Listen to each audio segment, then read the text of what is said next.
London, a grey afternoon in October 1930. In a quiet upstairs room, a handful of people sit in the dark around a medium, waiting. They have come to reach one particular dead man, a famous one, only recently passed. But the voice that comes through is not his.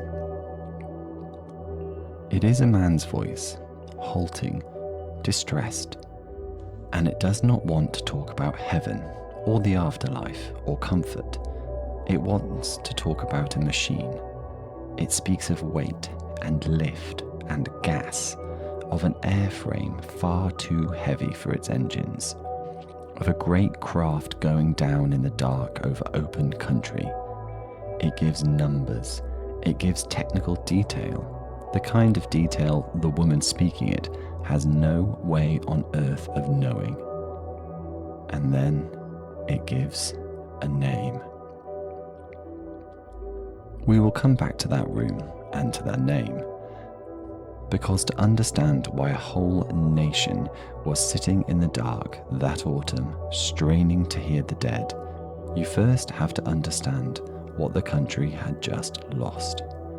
And before that, you have to go a long way back, to two much older stories about a sound coming out of a place the living could not follow. Welcome to Unquiet Britain.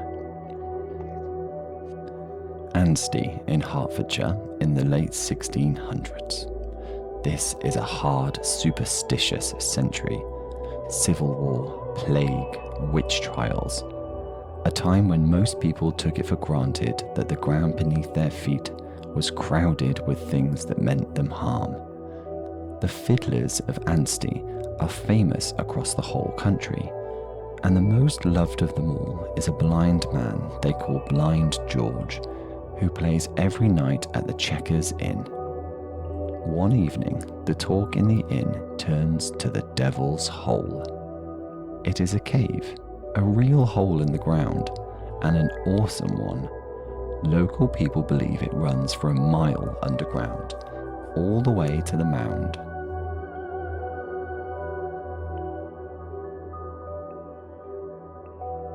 And everyone agrees on one thing about it. No one who goes into the Devil's Hole ever comes out alive. It is, they say, the abode of demons. Blind George laughs at them, and then he does more than laugh. He volunteers. He will walk the entire length of that cave himself, straight through, with no company but his dog. And to prove he is not afraid, he will do it playing. So the whole village turns out to watch. George reaches the mouth of the cave, tucks his fiddle under his chin, and walks into the dark, drawing his bow as he goes. His dog trots in beside him. And here is the quiet horror of it. Because George is underground now, out of sight, but they can still hear him. The villagers walk across the stubbled fields above, following the muffled sound of his fiddle travelling along beneath their feet, on and on, deeper and deeper. And then the music changes. The tune breaks off into a single terrible screech, and after it, silence, a complete and final silence. They run back to the mouth of the cave, and out of it comes George's dog, alone, every hair on its body burned off.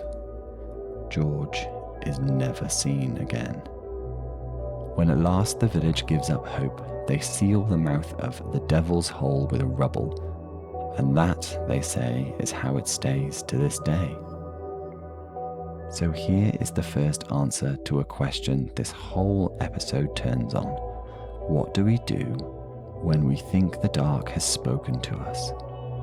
Anstey's answer was to wall it up. The village heard a scream come out of the ground, and it decided, once and for all, that the ground was not to be listened to again.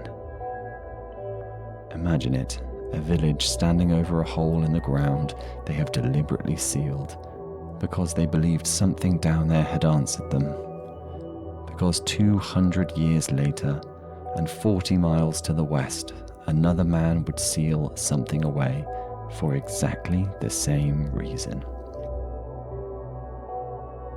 Great Gransden, on the edge of Old Huntingdonshire, half a mile east of the village, stands an antiquated wooden post mill.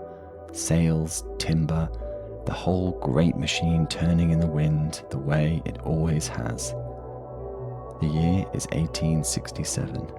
The miller is a man named William Webb, and William Webb's brother has just died. Going through his dead brother's belongings, Webb finds a book.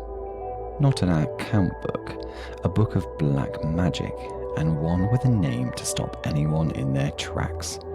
It was called an Infidel's Bible. Webb does not burn it. He does not throw it in the river. He hides it. He takes it and conceals it inside the mill. And the mill stops. Not slows. Stops. The moment that book goes into the building, the sails cease to turn, and they stay still. For 3 years that mill would not work. Wind or no wind, the sails simply hang, dead in the air. Picture what that means to a working miller. Every gust that should have been money, wasted. Every other mill for miles turning happily, while his stands frozen over a secret only he knows is buried in its timbers. For 3 years the thing sits hidden in the machine like a splinter. The whole mill has closed around.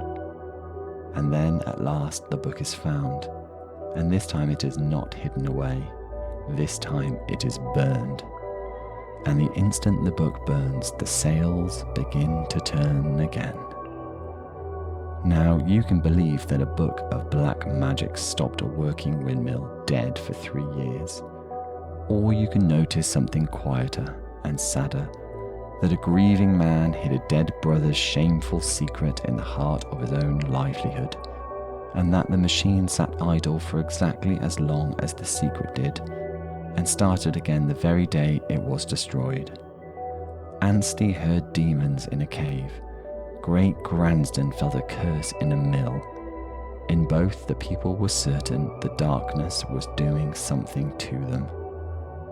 A fiddler swallowed by a cave, a book that stopped a mill.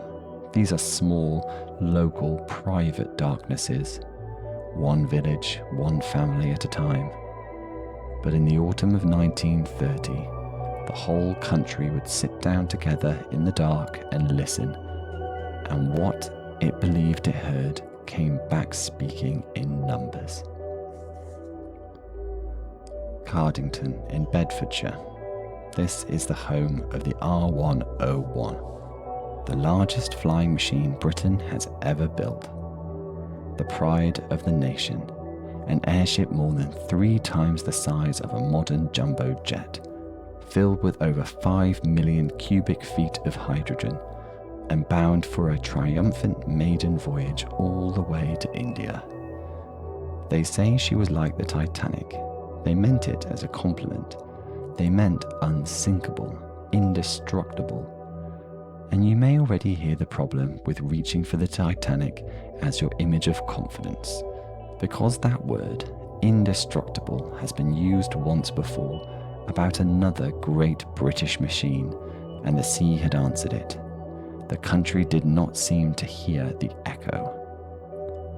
But something was wrong at Cardington before she ever left the ground. The omens, the record says, were being whispered around her home base long before the maiden flight, and they are worth listening to. The coxswain, Mr. Hunt, told his family plainly that he feared he might never come home. One engineer was so afraid to go that he simply fled, rode off on his motorcycle to escape the flight, and was killed instantly when he crashed into a lorry.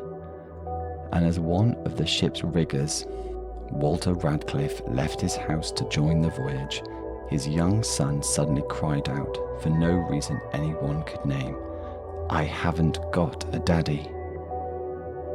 Even the director of civil aviation, Sir Sefton Branca, who would die aboard her, may have carried a warning of his own. His horoscope, cast years earlier, simply stopped. The years after 1930 were left an ominous blank.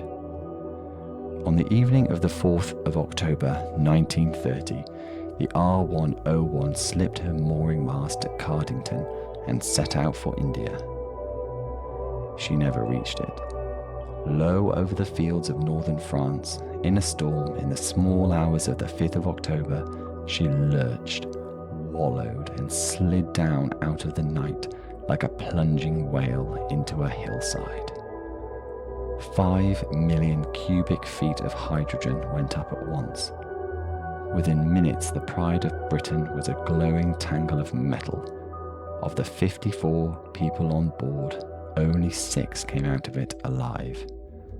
48 dead, among them the Air Minister and the Director of Civil Aviation.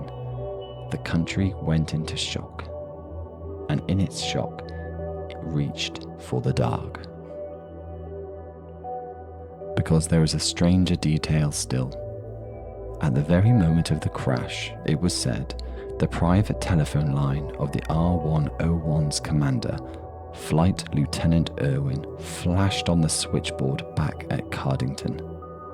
A call from his office, when there was no one in his office to make it. Remember the village of Anstey, following a sound out of a place no living person could reach. Here is the same image dressed in wire and electric light, a signal surviving from somewhere the living could not have sent it. Which brings us back to that upstairs room in London. 2 days after the crash, the medium sat with her small circle, trying to reach the recently dead writer Arthur Conan Doyle. Instead, another voice broke in, halting, distressed, technical. It spoke of an airframe too heavy for its engines, of the ship going down, of the final moments before the fire. It described the disaster in detailed technical language that the medium, by every account, had no way of understanding. And the name it gave was Irwin, the dead captain of the R101. The official inquiry in the end blamed the crash on faulty design and bad weather. No demons, no curse, just a heavy ship in a storm she was never fit to fly through. And in the years since, researchers who went back to the séance transcripts have argued persuasively that the secret technical detail was nothing of the kind. That much of it was vague or commonplace or simply wrong. But that almost misses the thing worth noticing. 3 times across 3 centuries, people who had lost something reached toward a silence and swore they heard it answer. A village followed a fiddle down into the ground.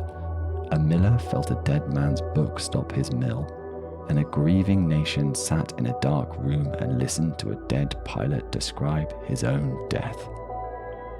The dark did not have to say anything. The people supplied the voice. And whether or not anyone was ever truly there, on the far side of the cave wall, the mill, the veil, the need to hear them was completely real. That is the sound we have been searching for. Not the answer, but the listening.